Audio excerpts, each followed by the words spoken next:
Hi, welcome to my channel. My name is Debbie, and on this channel, we're going to be talking about personal development, life experiences as a woman, as a firstborn daughter, and as a very strategic and visionary leader. Today, I want to talk about some ways. I think I'm going to make it into parts. I'm going to be talking about several ways that imposter syndrome manifests in our day-to-day lives. As a lady, or especially as a firstborn daughter, there's an unseen pressure that we're born with. Nobody else sees it, nobody else feels it, but the heat of it is always on our shoulders. And somehow we have to find a way to navigate through it. Something I've also observed is among all my friends, the firstborn daughters that are my friends are the most visionary, they are the most strategic, they have the most talent because somehow we're able to multitask, we're able to be solution providers for everybody except ourselves. Now, this is not saying that we do not have the solutions that we need or we cannot help ourselves, but somehow there's something that whispers always at the back of our heads when there's this great idea that we have or there's this beautiful project that we can launch. It always seems like it is easier to support another person's dream or build someone else's ideas or help somebody else grow and launch, and you see yourself doing so well, managing somebody else's dream potential. I mean, for firstborn daughters, I think it's the easiest thing to see. You're the first person who is able to see potential in everybody else except yourself. So I'm going to talk about these things, and I think it's going to be a series. But I'll start with part one today, and today I'm going to be talking about the first three ways that I think that imposter syndrome reflects in our lives as women, as firstborn daughters especially.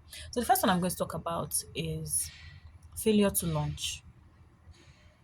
I'm very certain that speaking to you, if you're a firstborn daughter, it's the same thing for many other intelligent women, for most women actually, because women have great intuition, very high intelligence levels, emotional intelligence. You know, off the top of your head, what are the top three ways that you could advise me to make money? Or I'm having issues with my job, my 9 to 5. I'm an administrative officer. I do operations, manage the office. I stand as a proxy for my boss when he's not around. I'm able to coordinate. That's what I do actually. I coordinate the entire business and office when when the executive team is not around. And I'm so stressed out. I'm underappreciated, underpaid, and I want to leave this job, but I've been sending out applications and I've not gotten any call back yet. What do you think I should do? What are things that you think I should do to what would you advise me? What would you advise that my next steps are? Just saying this, I'm sure that you already have a minimum of two ideas, business ideas. I'm sure already you're tinkering and wondering, well, what skills do I have? Okay, if she can manage a business, if she's able to manage that capacity of people or the, that size of an organization, you should be able to do so, so, and so.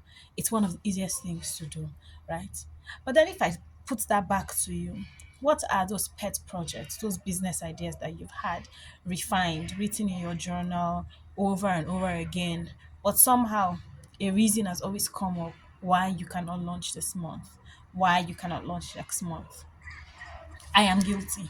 I am I think I'm going to call myself and be accountable first. I'm a fashion designer and I make very beautiful clothes.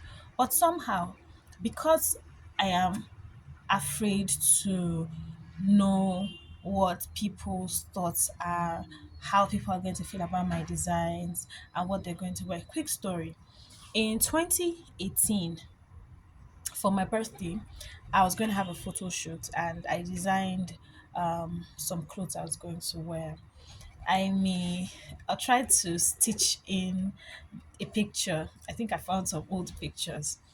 And I designed this dress. At the time when I designed this dress, I think that's in 2018, it looked really awkward and weird. And even when I wore it for my photo shoot, I was bothered about what people were going to say. Oh, it was not symmetrical. It didn't go by the rules of what design and fashion would look like. Fast forward to the year 2020 and 2021, designers started coming up with all sorts of ideas in fashion that did not in any way tally with what the previous ideas about fashion or the previous ideas about fashion were. The principles of fashion were utterly altered. All the principles of fashion as I had always known it were beginning to be defied.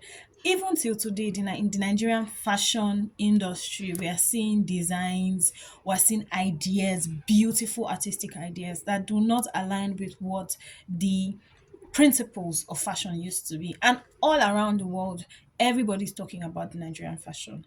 Now, just imagine talking about myself as an example of excuses that self sabotage can create.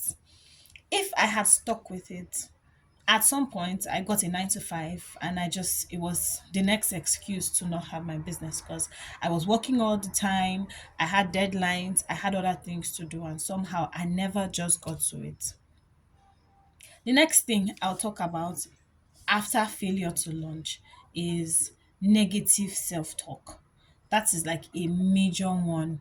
A lot of times, we are our first antagonist before you even put it out there, before even the naysayers have something to say. You already have said, oh, this thing is not so fine. I happen to be another culprit here. So I'm also working on several other projects because I happen to have so many skills.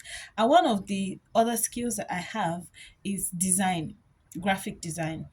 I'm self taught and I have a good eye for artistic things and colors and organization. So somehow it just comes out really well.